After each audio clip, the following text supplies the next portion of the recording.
Bonsoir à Guibou, bonsoir à nos auditeurs, nos abonnés de la chaîne YouTube Lastlix et du site du même nom. Bonsoir Okaya, bonsoir chers followers de la plateforme Lastlix. Très content de me retrouver ici, comme nous le faisons tous les dimanches, pour un survol rapide de l'actualité. Comme chaque semaine, nous avons 3 sujets. Et malheureusement, il y en a un qui revient à chaque fois. Il s'agit de l'emprisonnement du journaliste Pape Alé Niang, directeur de publication du site Dakar Matin. Eh ben, il a entamé une grève de la faim depuis ce vendredi. Son état de santé serait un tout petit peu menacé. Moi, je pense que Pape Alé Niang n'a pas d'autre choix que de procéder ainsi, puisqu'il a en face de lui quelqu'un qui a peu de soucis des règles de droit.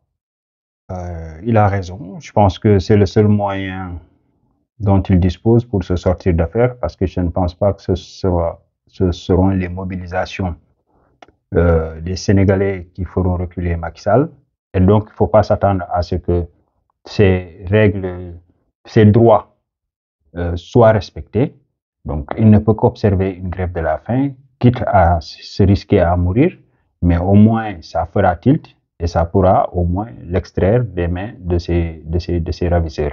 D'autant que nous avons constaté dans la semaine qui vient de passer, Macky Sall a nommé Serigne Bassirou Gueye président de l'OFNAC, l'institution qu'il a créée chargée d'accompagner le gouvernement dans la bonne gouvernance, et qui lui confère par la même occasion une immunité, alors même qu'un homme politique aurait porté plainte contre Serigne Bassirou Gueye suite à des révélations qui ont été fuitées dans le dossier qui semblerait être la cause de l'arrestation abusive de Pape Alé Niang. C'est dire qu'aujourd'hui, nous ne sommes plus dans un état de droit, nous vivons de plein pied sous un régime dictatorial, et dans des circonstances pareilles, lorsque les citoyens sont privés de leurs droits, lorsque le totalitarisme du gouvernement use et abuse de l'institution judiciaire au point de le transformer en instrument de terreur, les voies de résistance dont disposent les citoyens, c'est justement la désobéissance civile, c'est l'organisation de la résistance, et donc la grève de la faim en fait partie, et c'est un des instruments de résistance dont disposent les prisonniers politiques, et Pape Alé Niang fait bien d'y recourir pour se sortir des mains de ses ravisseurs. Mais il faut à côté que la mobilisation se maintienne, que l'internationalisation de ce combat-là puisse avoir effectivement lieu.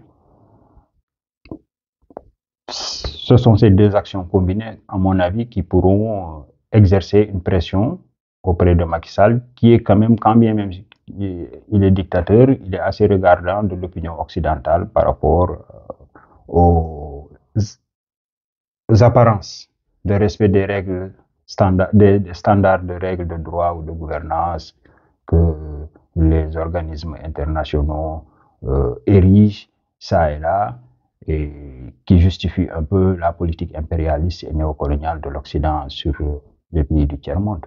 Donc, il faut accentuer la pression et encourager Pape Alé Niang à tenir bon. La combinaison des deux, nécessairement, dans le rapport de force, un jour ou l'autre, sera concluant. Le deuxième sujet de l'actualité, évidemment, c'est l'Assemblée nationale. Les députés qui se sont illustrés par une bagarre ou une agression, c'est selon. La députée Amy Ndiaye Gniby a été agressée par un député de la coalition Yewwi Askan Wi, Massata Samb, et un autre lui aurait donné un coup de pied au ventre. Elle était enceinte de 9 semaines un jour au moment des faits, et là le fœtus s'est menacé. Elle était à l'hôpital, aux dernières nouvelles, elle était encore à l'hôpital sous observation. L'Assemblée nationale sénégalaise qui s'est encore illustrée et de fort regrettable manière. C'est déplorable, c'est regrettable, ce n'est pas digne d'une Assemblée nationale, mais il faut dire que c'est l'ambiance globale, c'est l'atmosphère du pays qui s'y prête. Rien que sur les plateaux télévisés, il n'y a plus de débat. Les gens soliloquent. C'est des monologues qui se confondent. On n'avait pas fini de déplorer l'état des deux législatures précédentes. L'électorat sénégalais a voulu opérer un changement dans le mode de fonctionnement de ces institutions, de ce qu'il voyait qui ne lui convenait pas, et a estimé nécessaire d'équilibrer les forces en présence, puisque c'est le mandat sénégalais qui a envoyé les législateurs qui sont dans cet hémicycle-là pour contribuer à pousser les réflexions dans le processus de codification de nos règles et des normes qui régissent la vie des Sénégalais. Mais je ne pense pas que ces gens-là qui se sont illustrés avec ces actes-là aient conscience de la responsabilité qui repose sur leurs épaules. Ça, c'est le premier point. La deuxième chose, c'est que on est rentré dans un cycle de manichéisme qui se radicalise de plus en plus et je pense qu'on a atteint peut-être le point de non-retour. Il n'y a plus de possibilité pour le dialogue. Je pense qu'on va vers le clash et ce qui s'est passé à l'Assemblée nationale parlera la gravité de ces actes-là d'un point de vue politique, préfigure d'une situation délétère qui nous attend dans les jours, mois et semaines à venir. Et il faut se préparer. Je suspends la séance. Enfin, je te relance sur cette question parce qu'il se pourrait que la députée porte plainte parce qu'il s'agirait en fait d'un cas de flagrant délit. On est dans la surenchère. Regarde comment le bureau de l'Assemblée nationale a été élu. Pour la première fois dans l'histoire du Sénégal, il a fallu que les gendarmes s'invitent au sein du Parlement pour que le président de l'Assemblée nationale puisse être installé, alors que le règlement prévoit un vote des députés. Donc, il va sans dire que cette plainte va radicaliser l'opposition. Il va y avoir une surenchère verbale et qui va certainement déboucher sur un corps à corps. Donc, le gouvernement n'a pas conscience de sa responsabilité aujourd'hui d'assurer la paix sociale et la sécurité des biens et des personnes. Le gouvernement aujourd'hui est devenu une milice politique légalisée puisqu'ils détiennent le sceptre du pouvoir et les instruments régaliens par le truchement desquels ils gouvernent, mais sans tenir compte aujourd'hui de la pluralité, sans tenir compte aujourd'hui de la séparation des pouvoirs tout court et de la pleine plénitude des institutions de jouer simplement le rôle. Ce sont des députés au sein de l'Assemblée nationale aussi, et il y a une considération que le gouvernement et un égard que le gouvernement devrait avoir à leur endroit et vice-versa, cela va sans dire. Mais l'ambiance telle qu'aujourd'hui elle se présente sous nos yeux, mais concourt tout simplement à radicaliser les factions à présence et à déboucher sur un clash inéluctablement, cela va sans dire. Toujours sur cette question, on se pose tous des questions par rapport à ce qui se passe à l'Assemblée nationale. Est-ce un problème de niveau des élus du côté des femmes à cause du respect de la parité?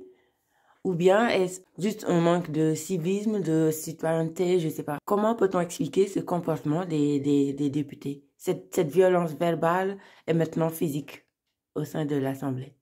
D'abord, moi, je n'entrevois pas les choses sous le rapport homme-femme, parce que autant que je puisse me souvenir, le premier acte de violence qu'il y a eu à l'Assemblée nationale, c'était sous l'ère Wade, quand Moussa Assi avait violenté Aminata Mbengue Ndiaye. À l'époque, il était de la majorité. Le même phénomène s'est produit entre deux hommes, El Hadji Diouf en l'occurrence, quand il était du groupe libéral PDS, vers les années 2011. Donc la violence, elle est consubstantielle à notre praxis politique. On peut remonter au crime de Demba Diop jusqu'à beaucoup de Mamadou Diop. Donc cette violence-là, elle est partie intégrante des actes politiques au quotidien que les gens posent. Maintenant, pour répondre plus profondément à la question sur le niveau, nous avons la même qualité d'hommes et de femmes au niveau de l'Assemblée nationale qui sont cooptés. Ils ne sont pas investis sur la base de leurs compétences ou sur la base de leur savoir-faire ou sur la base d'un CV. Ils sont cooptés par des copinages, par des. Il y a une problématique de démocratie interne qui se pose au niveau des partis et qui rejaillit et qui déteint sur la qualité des rapports que les élus ont avec les institutions dont ils ont la responsabilité d'assurer le fonctionnement. Donc, le problème, il est beaucoup plus profond. La méritocratie ne marche pas. Le népotisme est devenu presque banal. Donc, c'est pas étonnant que, par affinité, des gens se permettent, abstraction faite de la responsabilité que la gouvernance de ces institutions-là en appelle, envoie des gens qui vont là-bas pour acclamer et pour soutenir ou pour renvoyer l'ascenseur à leurs investisseurs, que ce soit politique ou économique.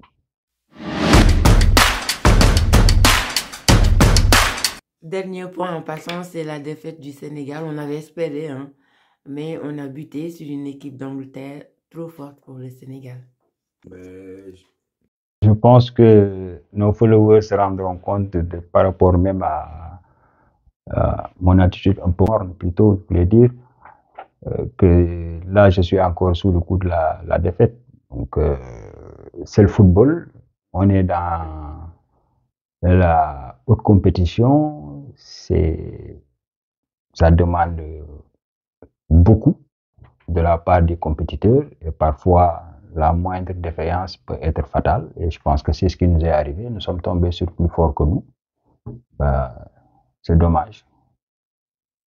Mais tous nos encouragements et nos félicitations aux joueurs quand même pour toutes les joies et tous les plaisirs qu'ils nous ont procurés quand même pendant toutes ces aventures, que ce soit à la CAN ou le mondial. Mais on aurait pu mieux faire, plutôt.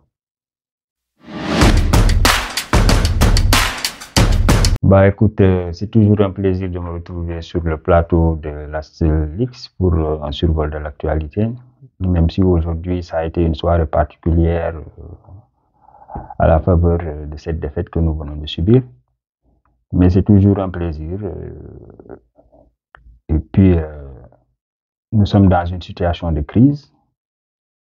Et comme Gramsci l'a dit, la crise consiste dans le fait que l'ancien meurt et que le nouveau ne peut pas naître. Dans cet interrègne apparaissent des phénomènes morbides et variés.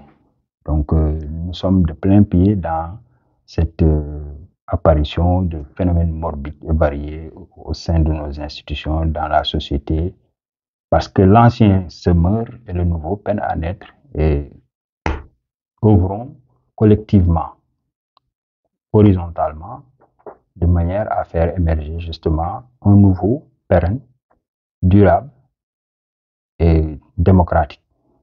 C'est toute la finalité de cet exercice-là. C'est un travail citoyen, c'est notre contribution au débat public. Merci pour les retours que vous nous faites et merci de continuer à partager les vidéos.